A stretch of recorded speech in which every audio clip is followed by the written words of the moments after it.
My channel. This is Shivani Singh, and today I'm going to teach you about cell, the unit of life. So, when you look around, you see both living and non-living things. You must have wondered and asked yourself, what is it that make an organism living, or what is it that an inanimate things does not have which a living thing has. देखिए क्या कह रहा है कि हमारे चारों तरफ हमें दो तरीके की चीज़ें दिखाई देती हैं, एक लिविंग होता है और एक नॉन लिविंग होता है। तो बात आती है लिविंग में ऐसी क्या चीज़ पाई जाती है जो उसे लिविंग बनाती है, नॉन लिविंग में ऐसा क्या नहीं होता है जो उसे नॉन लिविंग बनाता है। तो हम उस पर बात करेंगे। The answer is that is the presence of basic unit of life that is called the cell in all the living organism. देखिए जो ऑर्गेनिज्म लिविंग होते हैं, जिन्हें हम लिविंग थिंग्स कहते हैं, तो उनमें क्या पाया जाता है, सेल पाया जाता है। इसी वजह से हम सेल को बेसिक यूनिट ऑफ लाइफ कहते हैं। मीन्स सभी लिविंग ऑर्गेनिज्म में क्या पाया जाएगा, सेल पाया जाएगा। तो सेल सेल उन्हीं ऑर्गेनिज्म में पाया जाएगा जो लिविंग होंगे, नॉन लिविंग में सेल नहीं पाया जाता है।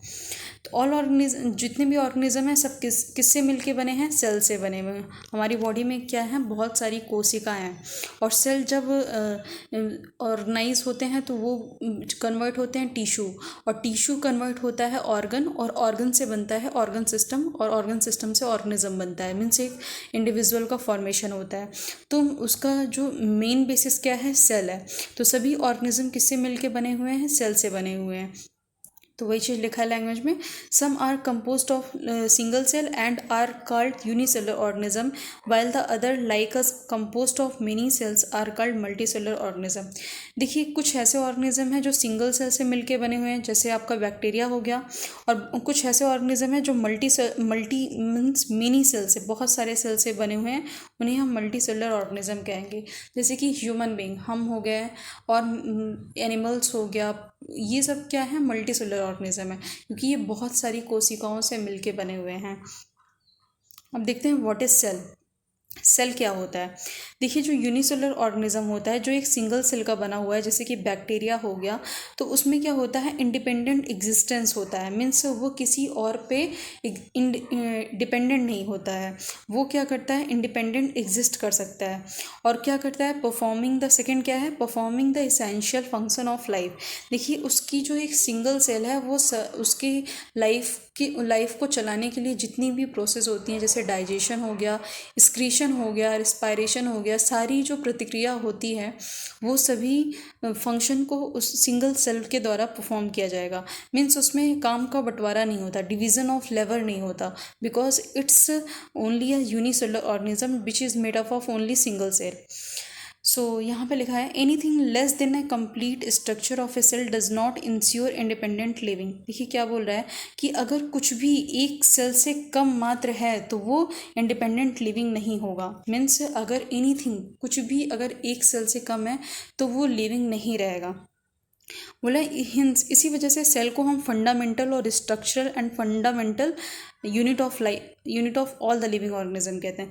देखिए हमारे पृथ्वी पे जितने भी ऑर्गेनिज्म हैं जिनके अंदर जीवन है, वो सभी, उनके अंदर सभी, उन सभी के अंदर क्या है, सेल। इसी वजह से हम सेल को बोलते हैं fundamental and structural and the functional unit of life. लिखा है एंटोन वन लियोनहॉग। देखिए आपने पढ़ा होगा कि जो रॉबर्ट हुक थे, उन्होंने सेल की खोज की थी, लेकिन एक्चुअली में रॉबर्ट हुक ने डेड सेल की खोज की थी। और रियल में जो साइंटिस्ट थे जिनका नाम था एंटोन वन लियोनहॉग, उन्होंने पहली बार जिंदा सेल को देखा, और सिर्फ देखा ही नहीं था, उन्होंने सेल को डिस्क्राइब भी किया था। देखिए लैंग्वेज में लिखा है Anton van Leeuwenhoek first saw and describe a living cell. Life cell को उन्होंने देखा था और डिस्क्राइब भी किया था। रॉबर्ट ब्राउन आते हैं, रॉबर्ट ब्राउन साइंटिस्ट थे, उन्होंने 1831 में न्यूक्लियस की डिस्कवरी की थी। लिखा है the invention of microscope and its improvement leading to the electron microscope revealed all the structural details of the cell. देखिए एक सेल के अंदर क्या क्या पाया जाता है, उसकी जो स्ट्रक्चर होता है, उसकी डिटेलिंग तब हम पढ़ पाए जब इलेक्ट्रॉन माइक्रोस्कोप की खोज हुई। नेक्स्ट आता है आपका सेल थ्योरी। ठीक है, सेल थ्योरी क्या कहती है, इन 1838 में एक साइंटिस्ट है जिनका नाम था माल्थस स्लाइडन, जो कि क्या थे, एक जर्मन बॉटनिस्ट थे। उन्होंने एग्जामिन किया large number of plant and observe that all plant are composed of different kind of cell which form the tissue of the plant. उन्होंने क्या देखा था कि जितने भी प्लांट होते हैं वो किससे बने हुए हैं, लार्ज नंबर ऑफ सेल से बने हुए हैं। पहली बात तो प्लांट क्या है, लिविंग है, तो वो भी सेल से ही मिलकर बना होगा। तो उन्होंने देखा कि जितने भी प्लांट हैं उनमें क्या है, डिफरेंट काइंड ऑफ सेल। जब देखिए ये सेल है, ये सेल है, ये सेल है, जब ढेर सारे सेल ऑर्गेनाइज होते हैं तो वो क्या बनता है, टिश्यू बनता है। टिश्यू बनता है तो इसी वजह से उन्होंने क्या बोला था कि जितने भी प्लांट होते हैं वो कंपोज्ड होते हैं different kind of cell which form the tissue of the plant, जो प्लांट का क्या बनाते हैं, टिश्यू बनाते हैं। देखा है, at the same time Theodore Schwann थे 1839, जो कि क्या थे, एक ब्रिटिश जूलॉजिस्ट थे। कहने को ये जूलॉजिस्ट थे, बट इन्होंने प्लांट और एनिमल दोनों पे at the same time study किया था। देखा है, study different type of animal cell and report that the cell had a thin outer layer which is today known as the plasma membrane. देखिए जो श्वान थे, उन्होंने 1839 में देखा कि जो एनिमल होता है, एनिमल के सेल के ऊपर सबसे जो बाहरी लेयर होती है, बाहरी एक थिन लेयर पाई जाती है जिसको आज हम प्लाज्मा मेम्ब्रेन के नाम से जानते हैं। बट उस टाइम में ये नहीं पता था कि उस मेम्ब्रेन को हम प्लाज्मा मेम्ब्रेन कहते हैं। देखा था, he also concluded based on his studies on the plant tissue that the presence of cell wall is the unique character of the plant cell. देखिए उन्होंने स्टडी, जब मैंने कहा ना वो जूलॉजिस्ट थे, पर उन्होंने प्लांट और एनिमल दोनों पे स्टडी किया था।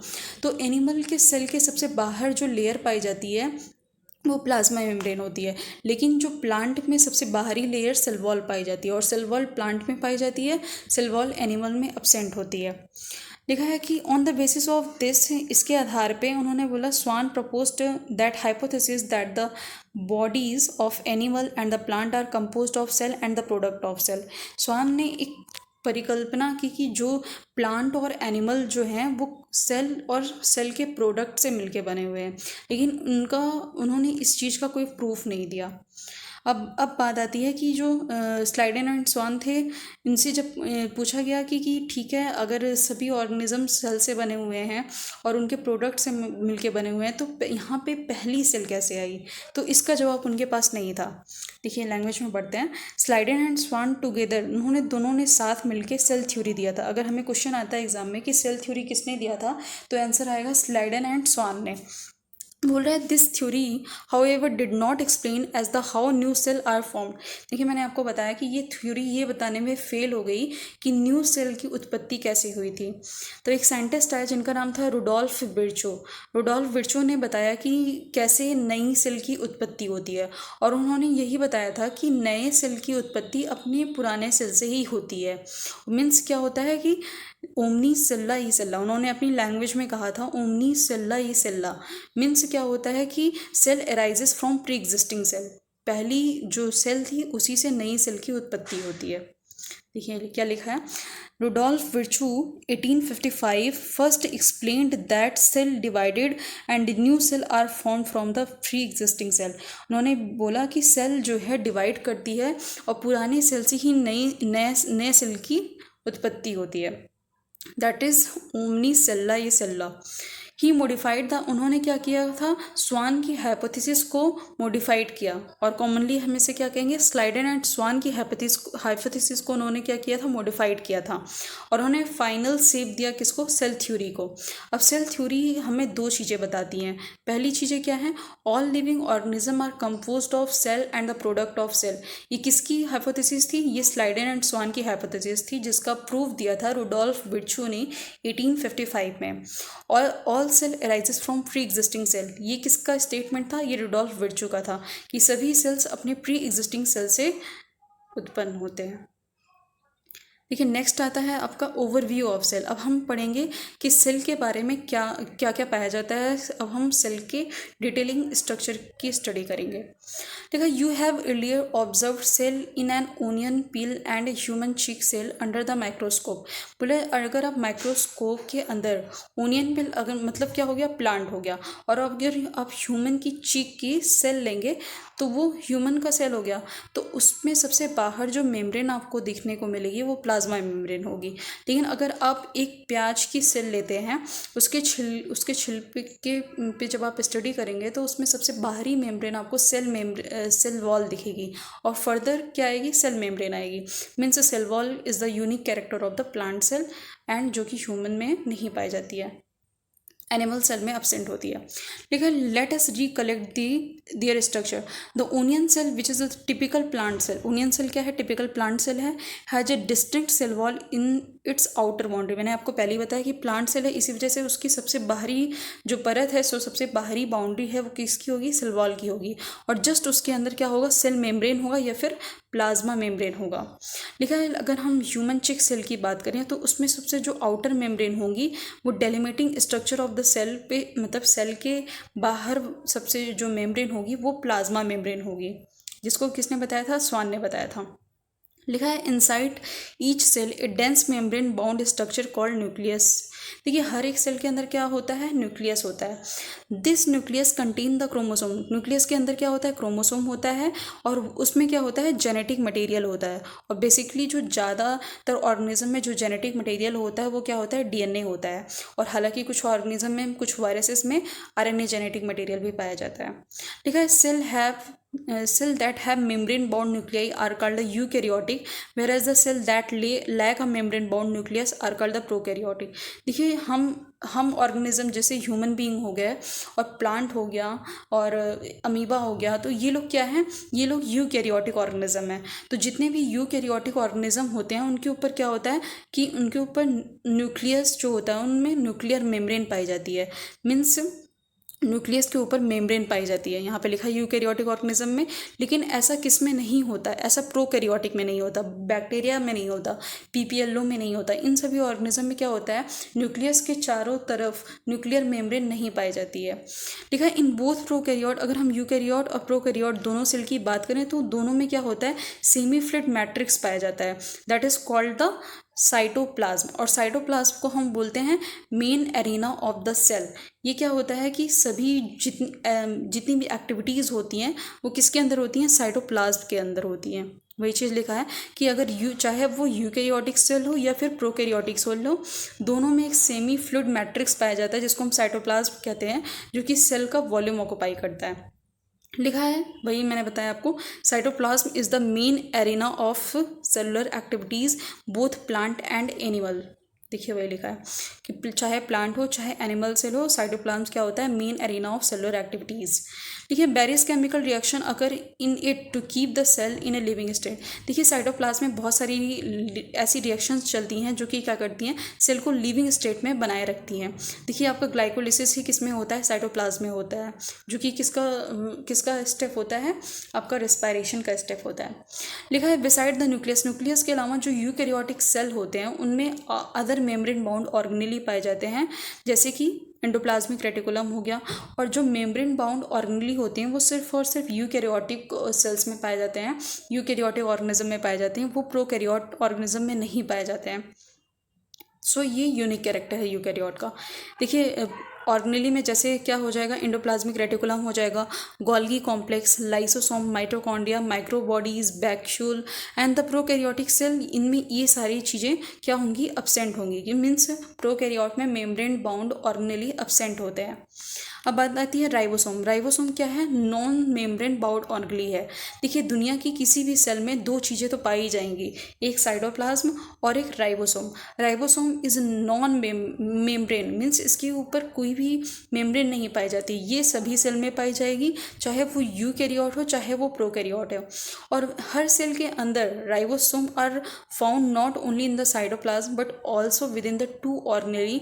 क्लोरोप्लास्ट पौधे में पाया जाता है और माइटोकॉन्ड्रिया पाया जाता है, एंड द माइटोकॉन्ड्रिया में पाया जाता है, और रफ एंडोप्लाज्मिक रेटिकुलम में पाया जाता है। देखिए क्या कह रहा है कि जो राइबोसोम होता है, मैंने बताया दुनिया की हर सेल में पाया जाएगा, चाहे वो यूकैरियोट हो या फिर प्रोकैरियोट हो। लेकिन बोल रहा है कि सेल में साइटोप्लाज्म के अलावा ये दो ऑर्गेनेली के अंदर भी पाया जाता है, जैसे कि क्लोरोप्लास्ट जो कि पौधों में पाया जाता है, और माइटोकॉन्ड्रिया के अंदर भी पाया जाता है, और ये रफ एंडोप्लाज्मिक रेटिकुलम के ऊपर पाया जाता है, जो कि क्या करता है, प्रोटीन सिंथेसिस में काम आता है। लिखा है animal cell contain non membrane bound organelle called the centriole which help in the cell division. देखिए हायर प्लांट में एनिमल सेंट्रियोल एब्सेंट होता है, और ये बेसिकली एनिमल में पाया जाता है सेंट्रियोल। ये भी नॉन मेम्ब्रेनस स्ट्रक्चर होता है कि जो कि सेल डिवीजन में मदद करता है, स्पिंडल फाइबर का फॉर्मेशन करता है सेंट्रियोल। अब लिखा है सेल जो अपनी साइज में काफ़ी ज़्यादा ग्रेटली डिफर करती हैं, मीन्स उनका जो साइज होता है, सेप होती है, वो अलग अलग होता है, वो डिपेंड करता है उनकी एक्टिविटीज़ पे। फॉर एग्जांपल जैसे माइकोप्लाज्मा सबसे छोटा सेल होता है, जो are only 0.3 micrometer in length. क्या होता है जो माइकोप्लाज्मा होता है, जो कि इसमें क्या होता है, माइकोप्लाज्मा ऐसा ऑर्गेनिज्म है जो कि प्रोकैरियोट से बिलोंग करता है, और इसके ऊपर क्या नहीं होता, सेल वॉल नहीं होता है, और ये स्मॉलेस्ट सेल है जिसकी साइज सिर्फ 0.3 माइक्रोमीटर है लंबाई में। जबकि अगर हम बैक्टीरिया की बात करते हैं तो वो आपका साइज कितना है, 3 to 5 माइक्रोमीटर। देखिए वही लिखा है यहाँ पे लैंग्वेज में, तो bacteria could be 3 to 5 micrometre. बोले the largest isolated single cell is the egg of an ostrich. अगर लार्जेस्ट आइसोलेटेड सिंगल सेल का एग्जाम्पल पूछता है तो वो आपका क्या हो जाएगा, ऑस्ट्रिच हो जाएगा। बोले मल्टीसेलुलर ऑर्गेनिज्म की बात करें तो उनका जो ह्यूमन का आरबीसी होता है, रेड ब्लड सेल्स, उसका जो है डायमीटर होता है 7 माइक्रोमीटर इन डायमीटर। देखिए ये डाटा आपको याद करना पड़ेगा, ये कई बार एग्जाम में आ चुका है। ठीक है, nerve cell are the some of the longest cell. हमारी बॉडी की लॉन्गेस्ट सेल क्या है, नर्व सेल है। Cell also vary greatly in their shape. Cell क्या होता है, अपने शेप में वेरी करता रहता है। डिस्क लाइक हो सकता है, polygonal, columnar, cuboid, thread like, even irregular shape का भी हो सकता है। और ये जो शेप होता है सेल का, वो वेरी करता है with the function they perform. Means depend करता है कि सेल किस तरीके का फंक्शन परफॉर्म करती है, उससे उनका शेप वेरी करता रहता है। देखिए इसे हम फिगर में समझते हैं। हाँ तो देखिए, ये देखिए आपको आरबीसी का रेड ब्लड सेल जो कि राउंड और बाइकॉनकेव होती है, वो उसका स्ट्रक्चर दिखाया गया है, जो कि कैसे है, राउंड और बाइकॉनकेव है। ये डब्ल्यूबीसी का स्ट्रक्चर दिखाया गया है, जिसका शेप कैसा होता है, अम्यूवाइड होता है। कॉलुमिनर इपिथेलियल सेल जो कि लॉन्ग और नैरो होती हैं। और ये देखिए आपको नर्व सेल दिखाया गया है, जो कि ब्रांच्ड होता है और लॉन्ग होता है। और ये आपको ट्रैकेट दिखाया गया है, कैसा होता है, इलोंगेटेड होता है। And this is the mesophyll cell. Mesophyll cell किस में पाई जाती हैं, पत्तियों में पाई जाती हैं, और ये इनका शेप होता है राउंड एंड ओवल। तो ये इनका जो शेप होता है वो किस पे डिपेंड करता है, ये कैसा फंक्शन परफॉर्म करती हैं उस पर डिपेंड करता है। अब हम नेक्स्ट सेल के बारे में पढ़ेंगे, that is called the prokaryotic cell. अब देखिए प्रोकैरियोटिक सेल में क्या आता है, आपका बैक्टीरिया आता है, बीजीए आता है, जिसे हम ब्लू ग्रीन एल्गी कहते हैं। एक्चुअली में ये एल्गी नहीं है, ये जो है प्रोकैरियोटिक ऑर्गेनिज्म से, ये एक प्रोकैरियोटिक ऑर्गेनिज्म है जिसके नाम में सिर्फ एल्गी आता है। तो ब्लू ग्रीन एल्गी हो गया, माइकोप्लाज्मा हो गया, पीपीएलओ जिसका फुल फॉर्म है प्लूरो न्यूमोनिया लाइक ऑर्गेनिज्म, जिसका मैंने आपको डायमीटर बताया था, जिसकी लेंथ होती है 0.3 माइक्रोमीटर। लिखा है they are generally smaller and multiply. देखिए जो छोटा होता है वो तेज़ी से डिवाइड करेगा, 1 से 2 हो जाएंगे, 2 से 4 हो जाएंगे। तो छोटे जो ऑर्गेनिज्म होते हैं वो तेज़ी से डिवाइड करेंगे। तो ये यही लिखा है कि they are generally smaller and multiply more rapidly than the eukaryotic cell, क्योंकि यूकैरियोटिक सेल बड़े होते हैं और ये प्रोकैरियोटिक सेल छोटे होते हैं, इसी वजह से तेज़ी से डिवाइड करते हैं। बोले दे में very greatly in the shape and size. ये शेप और साइज में काफ़ी वेरी करते हैं। 4 बेसिक शेप आप बैक्टीरिया के पढ़ेंगे, जैसे बैसिलस रॉड लाइक होता है, कॉकस आपका स्पेरिकल होता है, विब्रियो क्या होता है, कॉमा लाइक होता है, और यहाँ पे आपका लिखा है स्पाइरलम जो कि स्पाइरल शेप का होता है। देखिए बेसिक कितने शेप होते हैं, 4 शेप होते हैं। अगर बोलेगा कि 4 शेप बैक्टीरिया के किस बेस पे डिवाइड किए गए, तो वो आपका फंक्शन के आधार पे है। लिखा है shape of the bacteria, bacillus जैसे रॉड लाइक हो गया, कॉकस में स्पेरिकल, विब्रियो में जैसे कि कॉमा, विब्रियो को बोलते हैं कॉमा शेप, और स्पाइरलम को स्पाइरल कहते हैं। The organisation of the prokaryotic cell is the fundamentally similar even though prokaryotic exhibit a wide variety of shape and the function. बोला कि इनका जो प्रोकैरियोटिक सेल का ऑर्गेनाइजेशन होता है वो फंडामेंटल सभी का सिमिलर होता है, भले ही इनका जो है शेप और साइज अलग हो, फंक्शन डिफरेंट हो सकता है, बट इनका जो है, इनमें क्या होती है, फंडामेंटल सिमिलैरिटी पाई जाती है।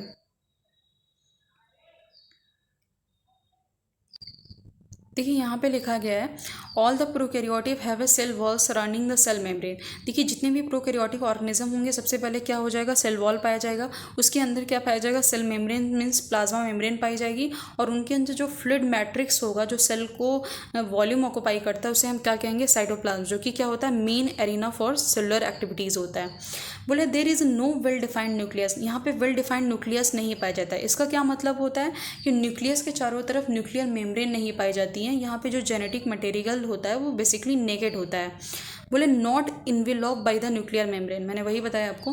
बोले in addition to the genomic DNA the single chromosome circular DNA many bacteria have small circular DNA outside the genomic DNA, और उसे हम प्लाज्मिड के नाम से जानते हैं।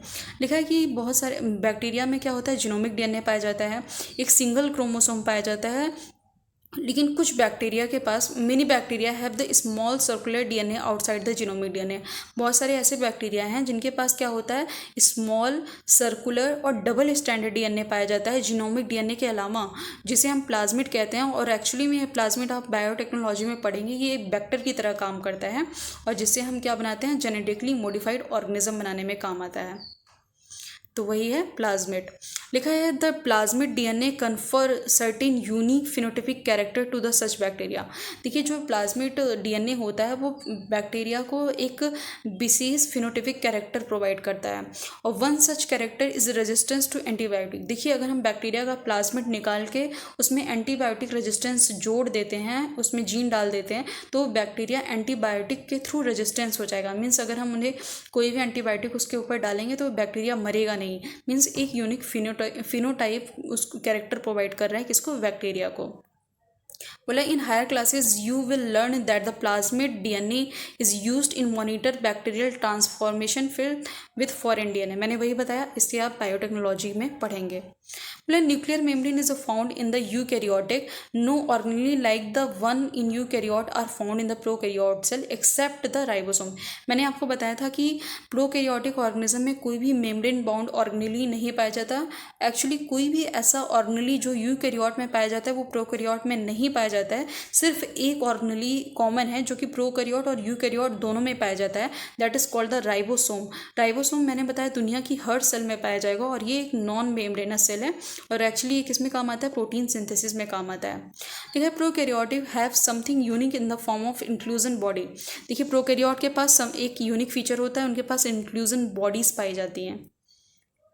लिखा है स्पेशलाइज्ड डिफरेंशिएटेड फॉर्म, लिखा है specialised differentiated form of the cell membrane called the mesosome is the characteristic of prokaryote, they are essentially infolding of the cell membrane. देखिए इनके पास क्या होता है कि रिस्पायरेशन के लिए माइटोकॉन्ड्रिया नहीं पाया जाता है, तो इसे हम बोलते हैं, जो इनमें मेसोसोम पाया जाता है उसे हम बोलते हैं एनालॉगी ऑफ माइटोकॉन्ड्रिया। जैसे हमारे बॉडी में माइटोकॉन्ड्रिया रिस्पायरेशन के प्रोसेस में काम आता है, ठीक उसी प्रकार इनके अंदर मेसोसोम पाया जाता है, और वो मेसोसोम क्या करता है, रिस्पायरेशन में मदद करता है, डीएनए रेप्लिकेशन करता है, डिस्ट्रीब्यूशन ऑफ डॉटर न्यूक्लियाई करता है। तो ये सारे फंक्शन कौन परफॉर्म करता है, मेसोसोम।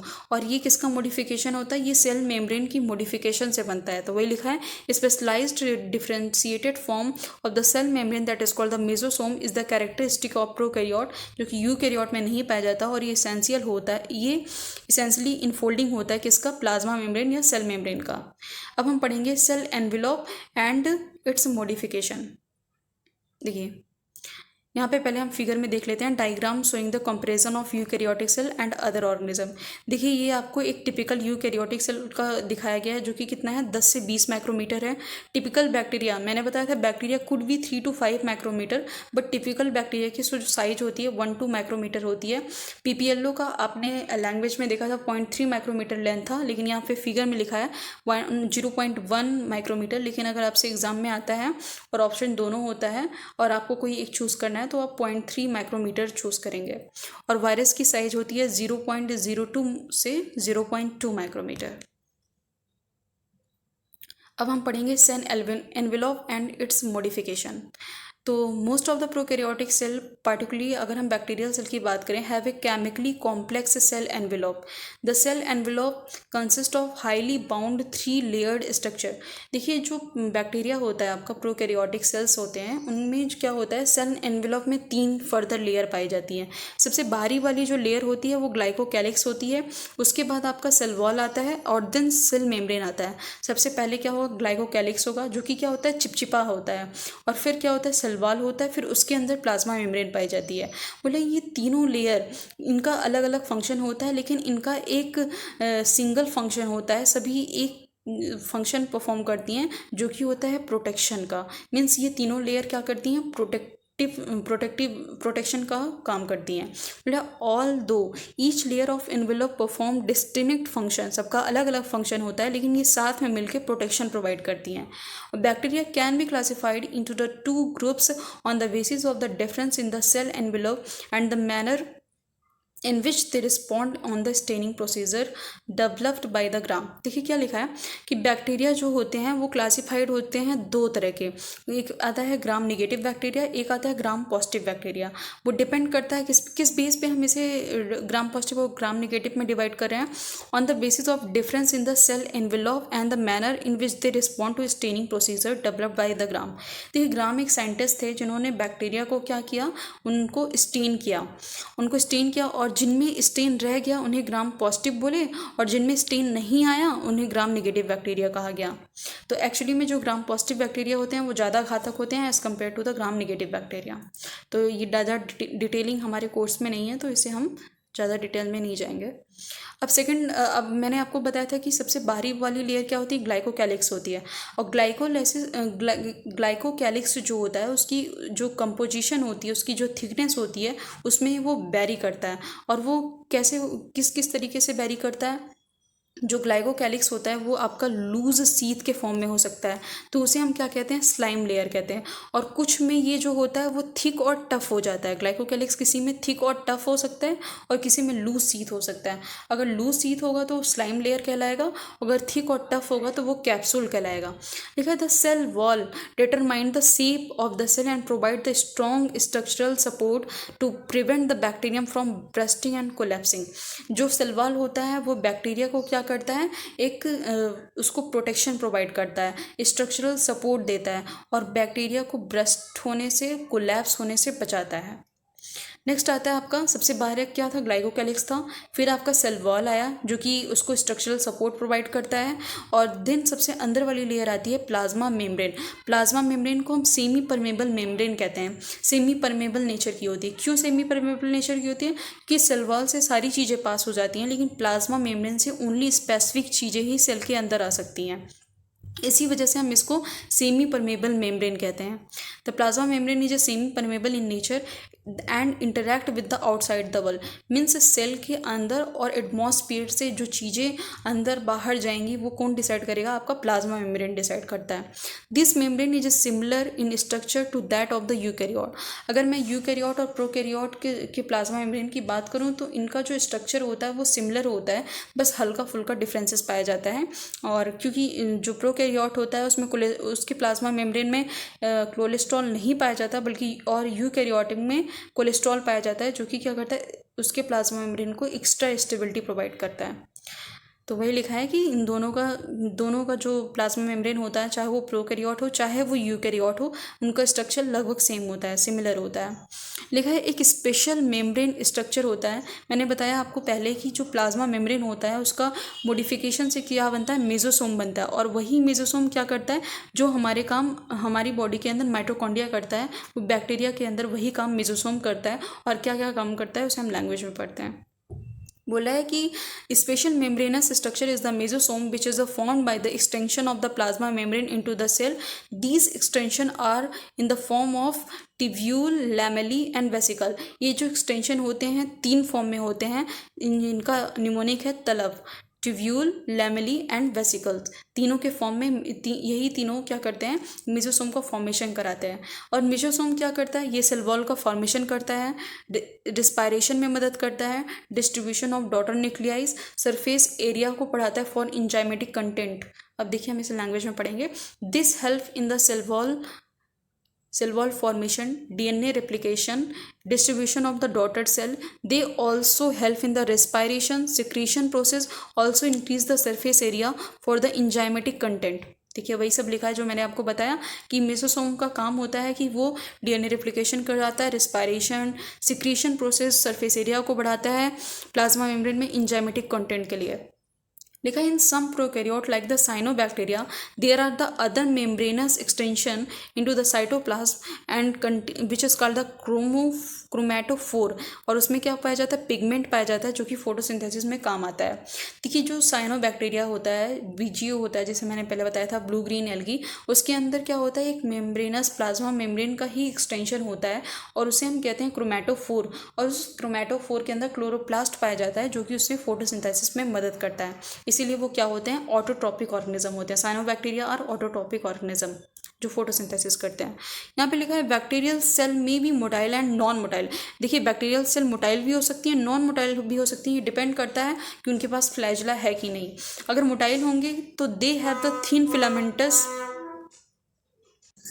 देखिए मैंने आपको बताया कि बैक्टीरिया मोटाइल भी हो सकते हैं, नॉन मोटाइल भी हो सकते हैं। अगर मोटाइल होंगे तो उनके ऊपर उनके अंदर क्या पाया जाएगा, thin filamentous extension from the cell wall that is called the flagella. उनकी जो सेल वॉल होगी उससे एक फिलामेंटस एक्सटेंशन निकला होगा जिसे हम फ्लैजला कहेंगे। And bacteria so A range in the number and arrangement of flagella. Means जो प्रोकैरियोटिक ऑर्गेनिज्म होते हैं उसमें जो फ्लैजला का अरेंजमेंट होता है वो 9+0 अरेंजमेंट होता है, और आपका यूकैरियोटिक में 9+2 अरेंजमेंट होता है फ्लैजला का। तो bacteria so A range in the number and arrangement of the flagella. और जो बैक्टीरिया का फ्लैजला होता है उसमें 3 पार्ट्स होते हैं, filamentous, hook and vessel body. सबसे पहले वेशल बॉडी पाया जाता है, फिर हुक आता है, और फिर सबसे लंबा भाग होता है उसे हम फिलामेंट कहते हैं। कुछ इस तरीके से होता है। तो इनके फ्लैजला में 3 पार्ट होते हैं। Further the filament is the longest portion that extend from the cell surface to the outside. सबसे जो मैंने आपको बताया कि सबसे बाहर वाला सबसे लॉन्गेस्ट पोर्शन क्या होता है, वो फिलामेंट होता है जो कि क्या होता है, सेल वॉल के सरफेस से बाहर की तरफ निकला होता है। लिखा है फ्लैजला के अलावा 2 और चीज़ें पाई जाती हैं, सरफेस स्ट्रक्चर होते हैं, दैट इज कॉल्ड द पिलाई एंड द फिम्ब्री। जो पिलाई और फिम्ब्री होती हैं उनका भी अपना स्पेसिफिक फंक्शन होता है। लिखा are also a surface structure to the bacteria but do not play a role in the motility. देखिए आपका जो फ्लैजला होता है वो बैक्टीरिया को मूव करने में मोटाइल नेचर प्रोवाइड करता है, लेकिन जो आपको पिलाई और फिम्ब्री होती है वो ये नेचर नहीं प्रोवाइड करती। एक्चुअली में जो पिलाई होता है वो इलोंगेटेड ट्यूबुलर स्ट्रक्चर होता है और ये स्पेशल प्रोटीन से मिलकर बना होता है, दैट इज कॉल्ड द पिलिन।